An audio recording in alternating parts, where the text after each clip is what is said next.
추수감사주일입니다.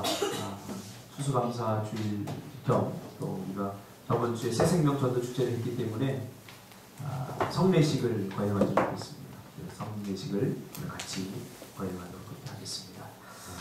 오늘 이 말씀 중심에서 눈물의 현실을 기쁨의 미래로 바꾸려면, 눈물의 현실을 기쁨의 미래로 바꾸려면, 이런 제목으로 하나님 말씀 증거하기를 원합니다. 여러분은 지독한 슬픔에 빠져본 경험이 있습니까?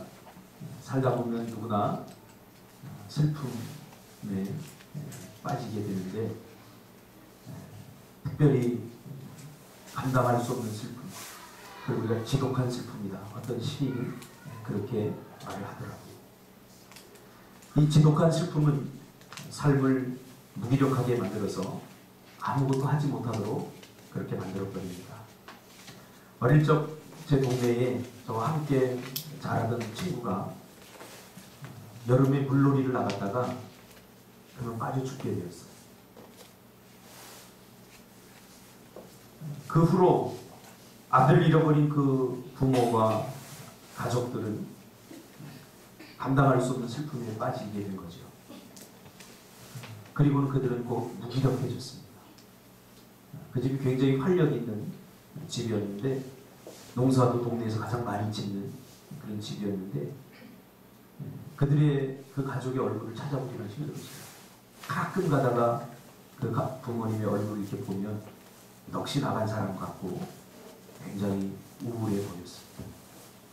농사를 참 많이 지었는데 그 집 논과 밭은 몇 년 동안, 제가 기억하기로 몇 년 동안 무성한 엉겅퀴와 잡초만 무성했던 것으로 기억됩니다. 씨를 뿌리지 않았기 때문에 농가밭에는 잡초만 무성하게 자랐던 거죠.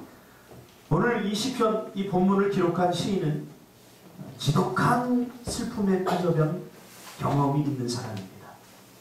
지독한 슬픔에 빠져본 경험을 가지고 있는 이 시인이 오늘 이 시를 기록한 거죠.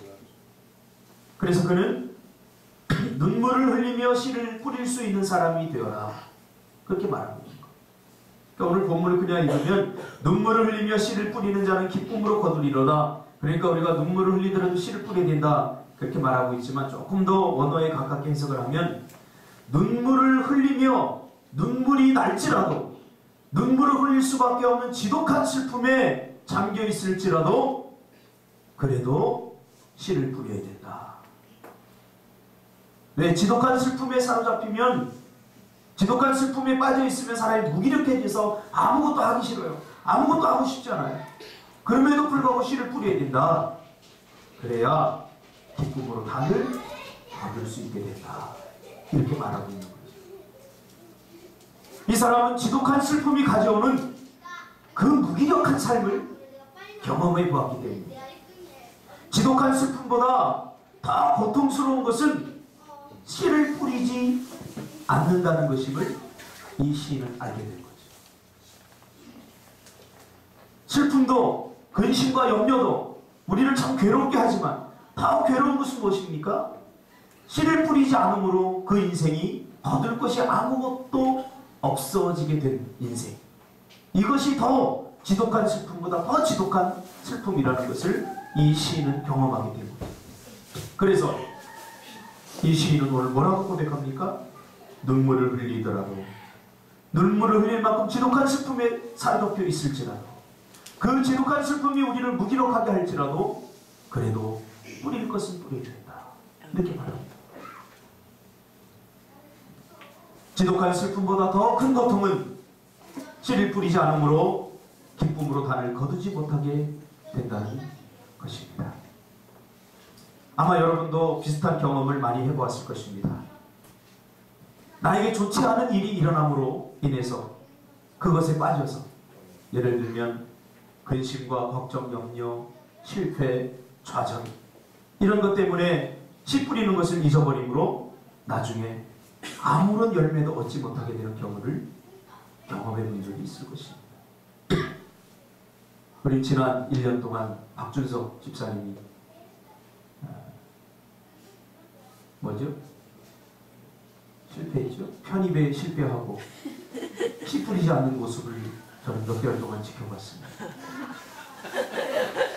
그 실패가 가져다준 고통과 깊은 절망감으로 인해서 그가 씨 뿌리는 것을 잠시 포기하는 것을 우리는 눈으로 보지 않았습니까?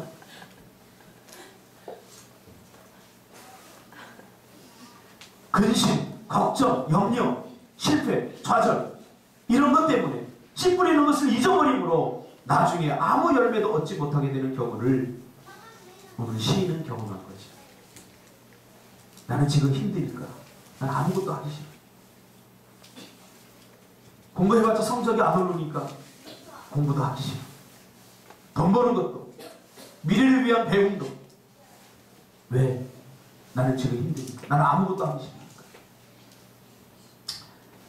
부끄러운 얘기지만 저는 중학교 때 비로소 분수를 다 익혔습니다.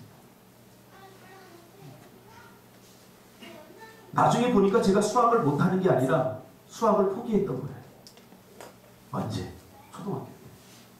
근데 왜 포기했느냐? 분수를 배울 때쯤 제가 몸이 좀 안 좋았어요. 그래서 거의 제가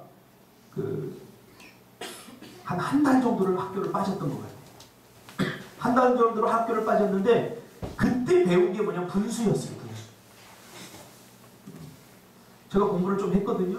저 전교 어린이 회장 출신입니다. 할렐루야. 아멘. 손 들어보세요. 전교 어린이 회장 해본 사람 없죠? 까불지 마세요. 저는. 근데 유독 수학은 싫었어요. 왜 그런가 가만히 생각해 보니까 분수를 배울 때쯤 제가 몸이 아파서 학교를 빠졌어요. 근데 지금 와서 곰곰이 생각해 보니까 학교를 빠질 만큼 아프진 않았던 것 같아요. 우리 친구는 뱀에 물려서 챙사라 오락가락 하는데도 이거 팔을 묶고서 학교를 온 것에 비하면 저는 그 정도로 아프진 않았던 것 같아요. 그런데 그 한 달여 정도 제가 학교를 빠졌어요. 아마 학교를 제가 다니고 싶지 않았던 것 같아요. 그래서 씨를 뿌리지 않으니까 거둘 것이 아무것도 없더라고요. 제가 중학교 때까지 분수를 몰랐어요. 그러니까 수학을 한다는 건 말이 안 되죠. 분수를 모르고 어떻게 수학을 할 수 있겠습니까? 나중에 제가 학원 강사를 하면서 야, 수학은 참 재밌구나. 제가 수학을 가르쳤어요. 못했던 게 아니라 제가 씨를 뿌리지 않음으로 제가 거둬들일 것이 아무것도 없어진 거예요. 이게 돼버린 거죠. 그때 눈물로 씨를 뿌렸어야 했는데 그때 조금 내가 꾀를 부리지 않고 내가 조금 아프긴 아팠지만 그래도 내가 아프다는 핑계를 대고 씨를 뿌리지 않았기 때문에 내가 몇 년 동안 그 수학의 고통 속에 내가 퍼덕이면서 수학의 그 빈곤함에 빠져서 제가 살았던 거죠. 여러분 아십니까? 현재의 반응이 미래를 결정하고 현재 들은 하나님의 말씀이 내 미래를 결정한다는 사실입니다. 특히 성경은 하나님의 말씀에 대한 현재적 반응이 그 사람의 미래를 결정한다고 그렇게 말하고 있습니다. 그러므로 아무리 힘들고 어려운 눈물의 골짜기를 지나간다고 해도 씨 뿌리는 것을 포기해서는 안 된다고 오늘 본문의 시인은 우리에게 말해주고 있는 거죠. 만약 농사를 짓는 농부가 기분이 나쁘고 우울하고 봄에 씨를 뿌리는 것을 포기한다면 그의 겨울은 아마 혹독하게 죽을 것입니다. 굶주림과 추위가 그의 인생을 더 비참하게 만들 것입니다. 결국 오늘 본문이 우리에게 주는 핵심의 말씀이 뭡니까? 아무리 힘들고 어려워도 지독한 슬픔에 빠져 있어도 씨를 뿌려야 된다는 거죠. 그래야 미래에 거둘 수 있게 된다는 거죠. 지금 당한 그 슬픔은 내가 미래에 겪어야 될 그 빈 들판과 비교한다면 지금 당하는 슬픔과 지금 지독한 당하는 아픔은 그거에 비하면 아무것도 아니라는 거예요.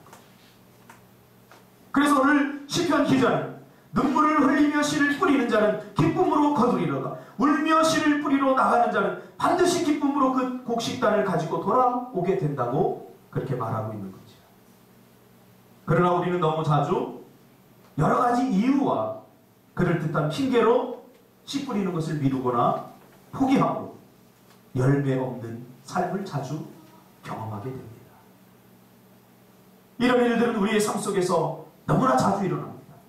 특히 신앙의 여정 속에서 일어납니다. 특히 오늘 추수감사절을 맞아서 감사도 마찬가지예요. 감사. 왜 감사하지 못하는가? 왜 감사하지 못하는가?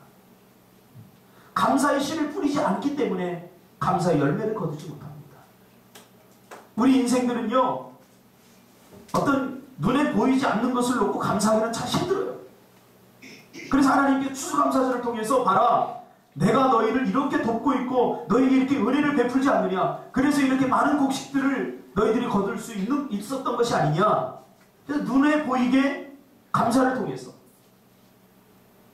현재적 감사, 눈에 보이지 않더라도 현재에 감사하면 그 감사가 미래의 곡식의 단이 될 것이라는 것을 우리에게 보여주고 있는 거죠. 여러분, 씨를 뿌려봤습니까? 저는 어릴 적에 농촌에 살아서 씨를 뿌려봤어요. 이 작은 것 모내기를 합니다. 이렇게 하나 뿌리면 이게 엄청난 단이 됩니다. 제가 제주도 갔는데 그 제주도 그 예전에 그 농부 감귤 농사를 짓던 그 농부들이 그런 얘기를 합니다. 제가 이제 목사님들 세미나 갔어요. 목사님, 예전에는요 이 귤나무 3개만 있으면 자식 공부 다 시켰습니다. 귤나무 요만한데 귤이 얼마나 달리냐면 수십 박스를 달려있어요. 그 귤나무 요 세 그루만 있으면 자식 공부 시켰다는 거. 하나의 씨앗이 얼마나 그 농부를 기쁘게 할 수 있느냐. 감사의 씨를 뿌려야 감사의 단을 거둘 수 있다. 하나의 씨앗이 단으로 되어서 돌아오는 기쁨, 여러분 맛보았습니까? 저는 요즘 맛보고 있습니다. 우리 청년들이 붕어빵 장사를 시작했습니다. 할렐루야. 네. 제가 좀 장사를 하려니까 다 우습게 알았어요. 근데 그 붕어빵 한 봉지에서 엄청난 돈이 들어오더라고요. 뭐 이건 장사하는 이유는 부모끼리 부모한테도 얘기하지 않는다고 해서 얼마를 버는 거에 대해서 제가 이야기하지 않겠습니다. 그러나 상상을 초월합니다.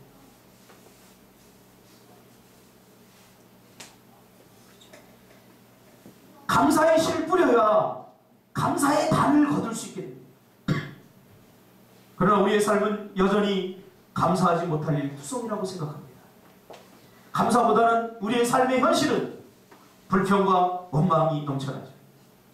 그러면 불평과 원망이 넘쳐나는 우리의 현실적 삶 속에서 어떻게 감사가 넘치는 삶으로 전환할 수 있는가? 현재의 삶이 아무리 감사거리가 없고 불평과 원망이 넘쳐나더라도 감사의 씨앗을 뿌려야 된다. 그럼에도 불구하고 감사해야 된다. 그래야 그 감사로 뿌려진 그 작은 씨앗이 감사의 단으로 우리에게 온다는 거죠. 그것이 농부의 기쁨 아니겠습니까? 붕어빵 장사 처음에 우습게 알았어요. 그럼 그 밀가루 하나가 처음에 이 돈통을 별 기대도 안 하고 돈통을 요만한 거 있잖아요. 요만한 거 있어요. 그랬더니 그 돈통이 막 넘쳐나는 거예요. 그래서 두 번째 날부터는 김태한 집사님 그 단백질통 이만한 거 단백질통을 갖다 놨어요. 그러니까 거기도 쌓이더라고요. 뿌려야 된다. 여러분의 여러분 감사거리가 없습니까? 아무리 생각해봐도 불평과 원망거리밖에 없습니까? 그럼 여러분이 감사의 씨앗을 과거에 심지 않았기 때문에, 뿌리지 않았기 때문에 감사의 씨앗을 뿌려야 감사의 열매를 얻게 된다는 것입니다. 추수감사절의 의미가 뭡니까? 기억하라는 거예요. 기억하라는 거예요. 뭐를? 하나님의 은혜를. 왜 절기를 주셨습니까? 절기를 주시면 뭐 맥주절도 있고 감사절도 있고 또 추수감사헌금 해야 되는구나. 그 정도로 생각하시면 안 돼요. 이 감사절은 우리 인생은 망각의 사람들입니다. 너무 자주 잊어버려요. 부모님의 은혜, 하나님의 은혜. 우리가 죽고 못 살 때는 하나님 한 번만 살려주시면 정말 내가 주를 위해 헌신하고 신앙생활도 제대로 하고 그렇게 막 고백하다가 조금 형편이 나아지면 하나님이 주신 은혜들에 대한 기억들을 망각해버린다. 망각할 때 내 속에서 나오는 게 뭔지 아세요? 불평과 원망입니다. 감사거리가 없기 때문이 아니에요. 망각하면 감사가 사라져버립니다. 망각하면 감사거리가 사라져요. 제가 상담을 하면서 사실 수많은 사람들을 도와줬어요. 무료로 상담도 해주고 하는데 회복이 된 다음에 하는 이야기가 다 불평과 원망을 쏟아놓고 가더라고요. 우리 사람은 망각의 존재. 다른 사람이 베푼 은혜에 대해서 절대로 생각하지 못하고 하물며 하나님의 은혜를 우리가 깊이 생각하며 산다는 것은 어떻게 보면 불가능한 거죠. 그러므로 절기를 주신 이유, 특별히 추수감사절을 주신 이유는 기억하라는 거예요. 하나님의 은혜를 기억하라는 거예요. 그래서 현재적 감사는 미래적 감사의 열매를 만들어 나가게 된다. 그렇게 말하고 있습니다. 오늘 본문처럼 눈물이 나는 현실 속에서 그 눈물과 슬픔이 나로 하여금 인생을 포기하게 하고 무엇인가를 포기하도록 자극하고 독촉해도 여전히 나는 눈물을 흘리면서라도 그 일을 해야 한다. 지독한 슬픔 속에서라도 내가 해야 할 일을 해야 한다는 것입니다. 감사도 마찬가지죠. 감사도 타이밍이에요. 감사. 씨 뿌리는 것도 타이밍 아닙니까? 농부가 봄에 씨앗을 뿌리듯이 감사도 타이밍입니다. 그거 놓치면 안 돼요. 지독한 걱정과 염려, 근심, 슬픔이 가져오는 무기력에 지지 말고 해야 할 일을 하라는 거죠. 해야 할 일을 하라. 그러므로 현재적 하나의 감사는 나중에 수많은 미래적 감사의 열매와 단으로 우리 인생을 풍성하고 기름지게 한다는 것을 기억하라는 것입니다. 제가 심리학 학위를 따야 되겠다 이렇게 마음먹은 것이 30대 초반입니다. 제가 상담을 하고 청소년 사역을 하고 이러면서 상담을 배웠지만 학위를 가져야 되겠다. 심리학 학위를 내가 해야 되겠다. 이렇게 마음먹은 게 30대 초반인데 그때 내 인생에서 가장 힘들 때입니다. 제가 조그만 어린이집을 하다가 쫄딱 망하고 그해 자동차 사고도 대형 사고가 나고 그래서 조그만 그 진압방 방에 있는 곳으로 가서 살 때는 뭐 사역도 안 할 때도 못할 때 정말 힘들고 어려울 때 그때 그 마음을 갖게 됐어요. 정말로 지독한 슬픔, 지독한 외로움, 지독한 좌절, 지독한 실패 속에 있을 때죠. 근데 그때에도 저는 시를 부렸습니다. 참 힘들, 집사람이 그때 그 회사 나가서 받아오는 전액도 부족해서 학비로 되게 부족했던 그 돈이 제가 그때 서강대 전철을 타고 그 콩나물 그 같은 지옥철 1호선을 타고 왔다 갔다 하면서 공부를 했어요. 눈물을 흘렸던 그때 시를 뿌렸더니 제 인생이 지금 행복해진다. 그 심리학을 하면서 제 아픔과 제 상처를 치유했고 그리고 지금은 또 다른 많은 사람들을 도울 수 있는 그런 여건이 되더라고요. 그 지독한 슬픔에 젖어 있을 때 그때 씨를 뿌리지 않았더라면 지금과 같은 풍성한 삶을 살 수 없게 되었다는 거죠. 그러므로 여러분 눈물을 흘리며 씨를 뿌리는 자는 기쁨으로 달을 거두게 됩니다. 울며 씨를 뿌리러 나가는 자는 반드시 기쁨으로 그 복시단을 가지고 돌아오게 되리라는 사실을 기억하시고 감사의 씨를 뿌리시기를 주님의 이름으로 축복합니다. 기도하겠습니다.